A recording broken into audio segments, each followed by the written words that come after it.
Tropang tupa. May napapansin ka ba sa paligid mo ngayon? Wow!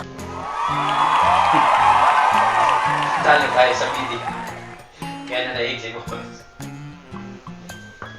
But anyway, okay naman.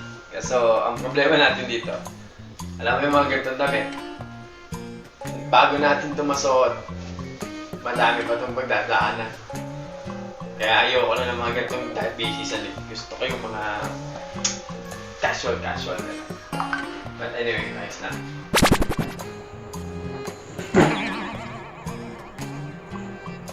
Boss, di ba bumili ka ng plancha? Anyari? Outfit check. Dapat plancha check din. Plancha check? Watakal sa muna dyan, ano? May kasabihan ng matatanda. Kahit bata meron din. Lalo na yung tinatamad pa. Pag bago ang damit, bago ang lahat, bawal lanchahin. Entiende?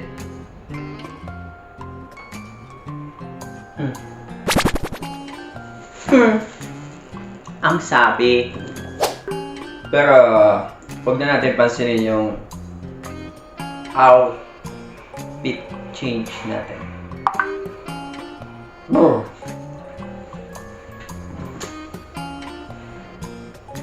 Natandaan mo ba nung na-restrict ka?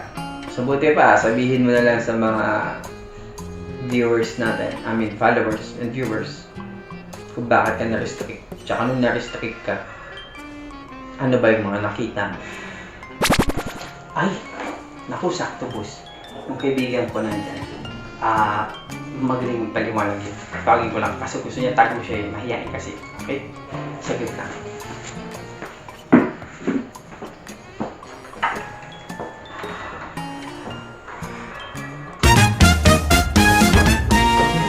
Aray.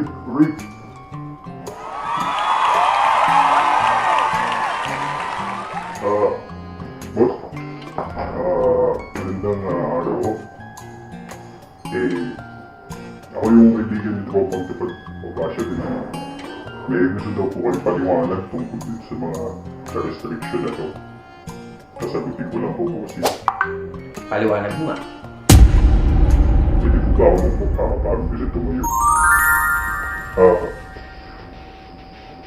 Sensya na po kayo sa outfit ko kasi ayoko pong pakita yung pagmumukha ko. Kasi baka palala tayo ng bayan eh. Mahirap na po. May balita ako, may nagtanong daw sa inyo si isang railers din na baguhan katulad natin. Yung pangalan niya sa taas. Shoutout po sa'yo. Bumati lang po sa akin. Tayo po kasi na-restrict tayo. Di pala ako kasama, tropa nga lang pala ako dito. Baka soon maging member na din ako ng Tropang Tupad Nation. Na-restrict po kasi tayo. Dahil dun sa kapipindot po ng follow.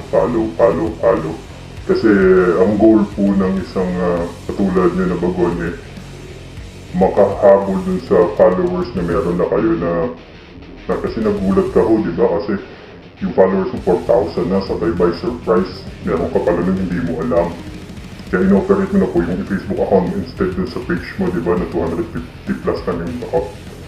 So, nahihiya ka naman po na ang dami mong followers, tapos yung pinafollow mo 1,000. Kaya ginawa ko po, nagpo-follow. Hanggang sa nakita mo, kung mangyari po kasi una, mag-session expired po yun. Tapos, magla-login ka ulit. Yung pala warning na po yun, na pag session expired ka, automatic log out ka. Tapos ulit na ang kasunod po nun, marirestrict ka na, pero for 24 hours po. Pero bali-balita ako, sabi daw ng iba, maaari daw pong mauwi sa pagkataban ng account mo pag inulit-ulit po daw.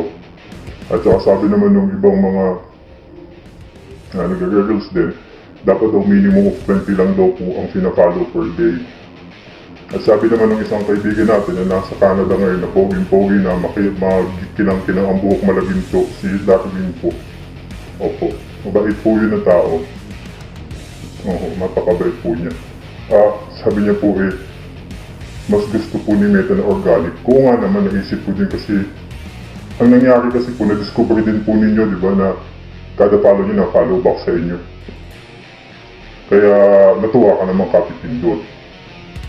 Oo nga naman kasi masyado nga pong scripted. So yung achievement madali. Kaya ang pangit nga naman. So in-stop na din po na ninyo yun, di ba? So yun po, kasi di ba sabi niyo ni Tropang Tupad yan, kinausap ako para sa kanya daw. Unfair naman ang dami mong followers tapos sa following lang minsan 700. Oo.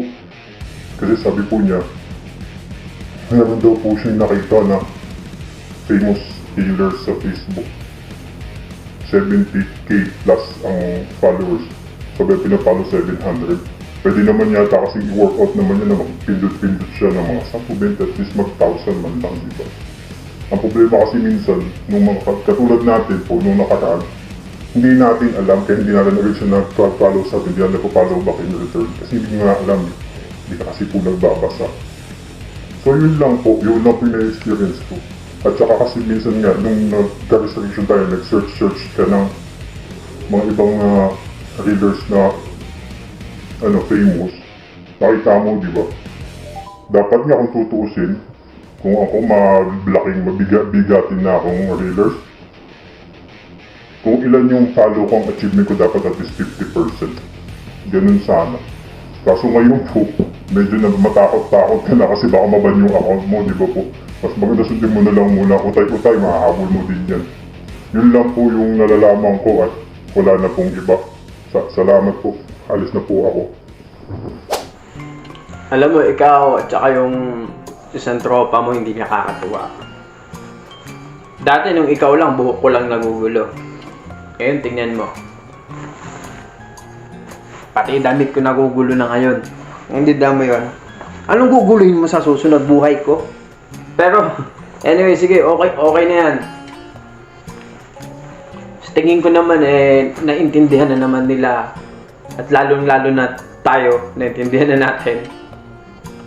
Kaya salamat po ulit sa 5,000 viewers natin. Sa 5,080 na ngayon, di ba? Thank you po ulit. Yung iba dun, scripted. Pero yung 4,000 po, hindi po scripted yun. I swear. Ngayon, nasagot na natin yung tanong. Baka sa susunod, meron pang ibang gustong magtanong. Sasagutin natin. O baka may gusto pang mag-challenge. Mag-send ng challenge. Pwede natin gawin yung pili lang kayo kung sinong gusto nyong gumawa. Si Boss? Si Tropang Tupad? O hugutin natin ulit yung kaibigan ni Tropa? Challenge ba ikaw mo, Boss? Game!